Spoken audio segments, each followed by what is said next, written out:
the GTR block is here. I'm going to start doing a little tutorial on this, a little on the side. But the way I personally like doing the bearings, I know a lot of people don't do it this way. Some people do. I actually put the bearing in the housing. I tighten it all up. I actually measure the bearing right there, and then I measure the crank.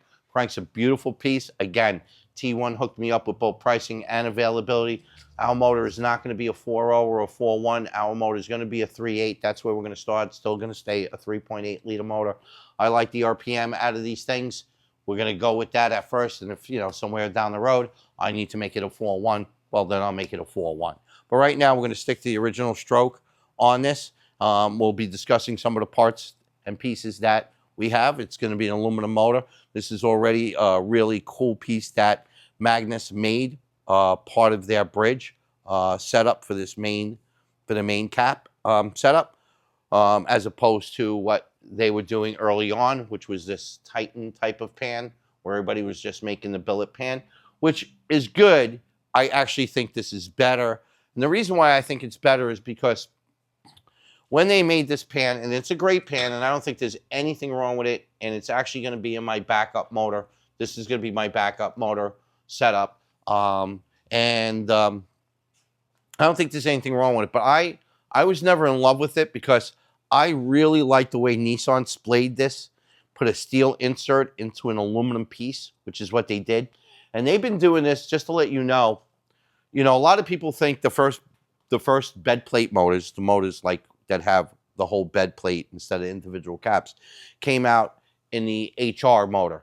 But in fact, it didn't. In fact, it came out earlier. It came out in the 4-liter motor. The 4-liter motor, which is almost identical to the 3.5 liter that you would find in the Frontier and the Pathfinder, actually had a 4-liter. In that 4-liter, they actually used a bed plate, and they used that steel impregnated piece, which when I first seen it, I always thought that was a way better motor than the 3.5. And if I didn't have so much invested in the 3.5 setup, certainly would go to the 4.0 right away.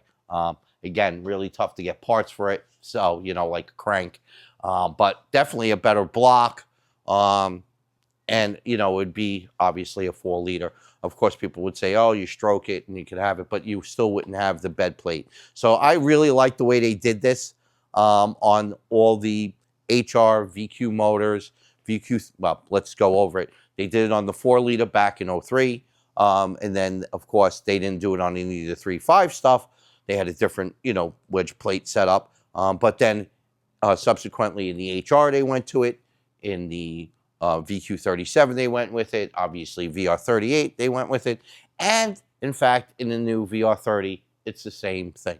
So they've all gone to this type of setup, which makes things really interesting, especially when you have to line hone them.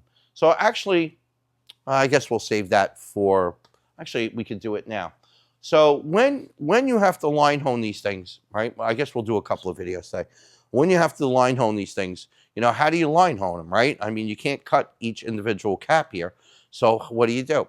So obviously, I've been doing this for a long time, and we actually came up with something to flat plane heads and to make them really nice and smooth after we used to deck them, because initially, we couldn't get the RA that we wanted, and we came up with a tool, so stay right here. I'll be right back. I'll go grab this thing. So as far as I know, it's just me and the machine shop that made this, and we made these back in 04, 05. I still have it. They still use it, and what do? So when we get these and we want to line hone them, you got to take some material off. Right? So how do you take some material off of here? There's really no way of taking any material off. You can't really put this in a Storm Vulcan and just kind of take this off by machining. So what we did was we actually made, we had these things that we actually made this. And then what we do is that we actually flat plane it until we get it all nice and flat. And if you could really look at this, and you could see, obviously we remove the dowels when we do it, and we just put a really nice flat finish on it all. And at least we know it's kind of straight. And then at that point, we know it's even. Obviously, you got to have a little talent, a little ability. And the guys actually used to do this on cylinder heads too when they were about 1/1000 out. This thing back in the day cost me about $1,100 to make. I still have it. I'm sure it'll cost me double that right now if I had to make another one. So we do that side, and then obviously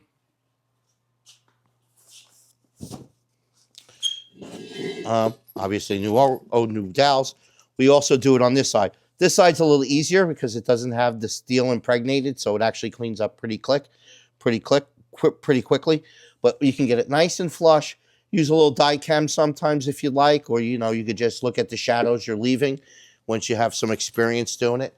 I don't use the die chem. In the beginning I did, but now I could just look at it and see my witness marks on it, and I can see the shadows I'm leaving it. And it only takes it down. Of course, there's going to be people on it and be like, oh, you're not going to take 5 thousandths off, and of course you're not. You're actually going to take only a few tenths, maybe a few tenths off of that one, and a few tenths off of this one's a little easier, so you can probably get maybe a half a thou or 3 tenths off. But what happens is when you put the two together with the new dowels, and then you put the main studs in, it definitely tightens it down a lot more, and definitely tightens up that bore hole. And that's what makes it nice, to where you can put a little dusting in there and get the line honed pretty good. And really close, I mean, to being perfected. So just kind of make that a video for today. That's what we're doing. That's what we've already done. Marcos made the GTR community the steel impregnated girdle on top, which is really nice, right there. And you torque that down to about 95 foot-pounds, which is a hell of a lot more. It uses a much bigger stud, so we actually put a bigger stud in here as well.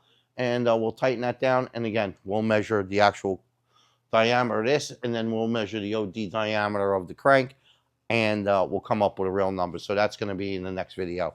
All right. So again, getting ready. You guys are building this GTR with me. You guys are going to help me put this. We're going to drive it down to Florida and put it in the car and fire it up with all the boys. It's going to be super exciting as it goes along. We got billet front covers and billet oil pans and billet manifolds and so many things that Marcos helped us out with. And, we had to buy it, but, he really helped us out with pricing. And, of course, it's always a big deal for us. So anyway, look forward to that, and get right back at you.